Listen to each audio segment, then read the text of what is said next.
सचेत भोजन, स्वास्थ्य का मार्ग। रोज की जिंदगी में हम खाना तो खाते हैं, पर क्या कभी रुककर सोचा है कि हमारी प्लेट में असल में है क्या? चलिए, आज भोजन और सेहत की इसी मजेदार दुनिया की सैर करते हैं।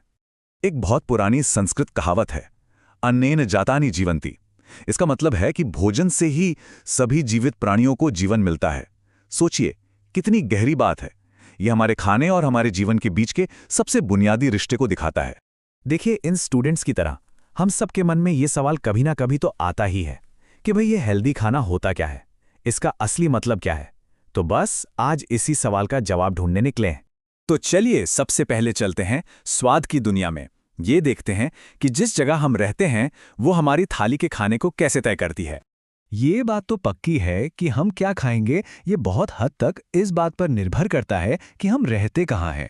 मतलब वहाँ का मौसम कैसा है, वहाँ कौन सी फसलें उगती हैं, वहाँ की परंपरा क्या है, ये सब चीज़ें आपस में जुड़ी हुई हैं। और इसका सबसे बढ़िया उदाहरण तो अपना देश भारत ही है। सोचिए, उत्तर में पंजाब, जहाँ मक्के और गेहूं की भरमार है, तो वहाँ बनती है मक्की दी रोटी और सरसों दा साग। अब चलिए दक्षिण में कर्नाटक, वहाँ चावल, रागी, नारियल, तो थाली में सजता है इडली, डोसा, सांभर। और अगर हम नॉर्थ ईस्ट में मणिपुर जाएं, तो वहाँ चावल और बैम्बू यानी बांस से वहाँ के बिल्कुल अलग खास पकवान बनते हैं। है ना कमाल? ये दिखाता है कि कैसे जगह और ज़मीन हमारे खाने की पूरी कहानी लिख देती है। अच्छा, तो ये तो हो गई खाने की चीज़ों की बात।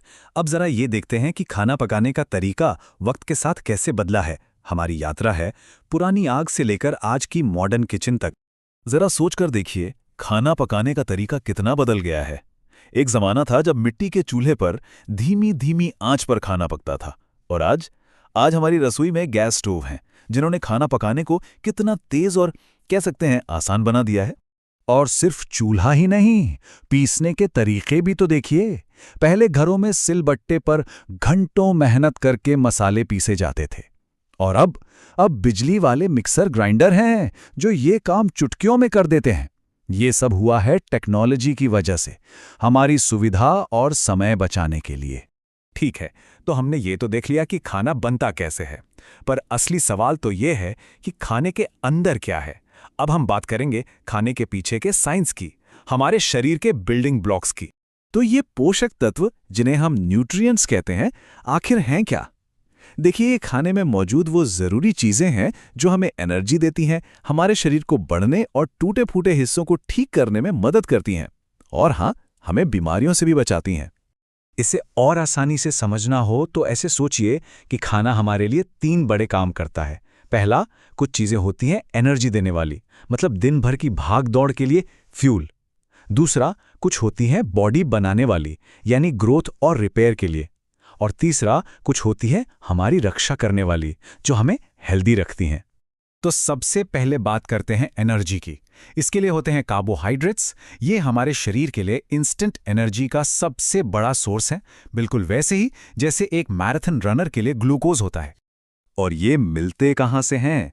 ये हमें मिलते हैं अनाज से, फलों से और आलू और गन्ने जैसी सब्जियों से। ये सब हमारे शरीर के लिए एक तरह से क्विक फ्यूल का काम करते हैं। अच्छा, अब आते हैं वसा यानी फैट्स पर। ये भी एनर्जी का सोर्स हैं, पर ये स्टोर्ड एनर्जी हैं।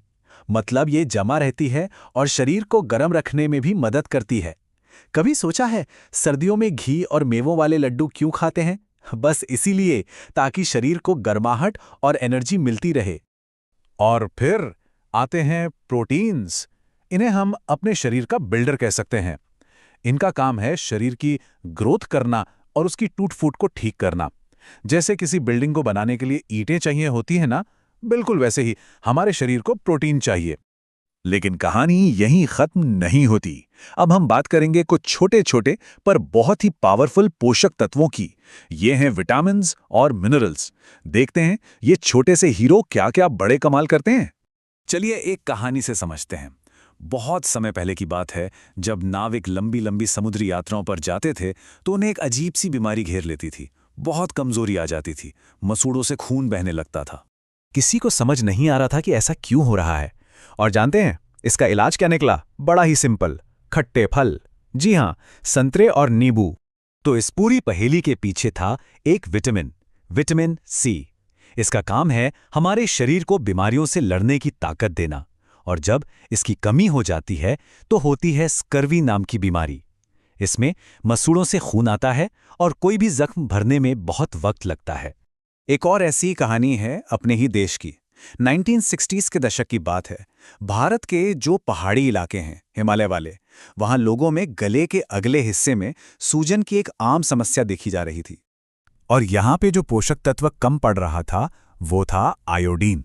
ये हमारे शरीर और दिमाग दोनों के सही से काम करने के लिए जरूरी है। इसकी कमी से घेंगा या जिसे गॉइटर कहते हैं वो बीमारी हो जाती थी। और इसका समाधान क्या निकला? बहुत आसान, आयोडीन मिला हुआ नमक। यहाँ एक बड़ी मजेदार बात है, कभी कभी खाना पकाने से कुछ पोषक तत्व कम हो जाते हैं, जैसे कि विटामिन सी। ये गर्मी में जल्दी नष्ट हो जाता है, तो कच्ची सब्जियों में ये पूरा मिलता है। हाँ, पकी हुई सब्जियां पचाने में आसान होती हैं, लेकिन ये भी सच है कि तेज आंच पर पकाने से कुछ न्यूट्रिएंट्स का नुकसान हो सकता है। तो इतनी सारी बातें हमने की, जगह, पकाने का तरीका, कार्बोहाइड्रेट, प्रोटीन, विटामिन, इन सब का मतलब क्या है? चलिए अब इन सभी धागों को जोड़ के एक पूरी तस्वीर देखते हैं। एक हेल्दी लाइफ के लिए कैसा हो हमारा भोजन। तो अब हम ये तो जान गए हैं कि हमारे खाने में क्या क्या होता है, पर सबसे बड़ा और असली सवाल अब भी वही है, क्या हम सच में ध्यान से यानी सचेत होकर खाना खा रहे हैं? इस सवाल पर सोचिएगा जरूर।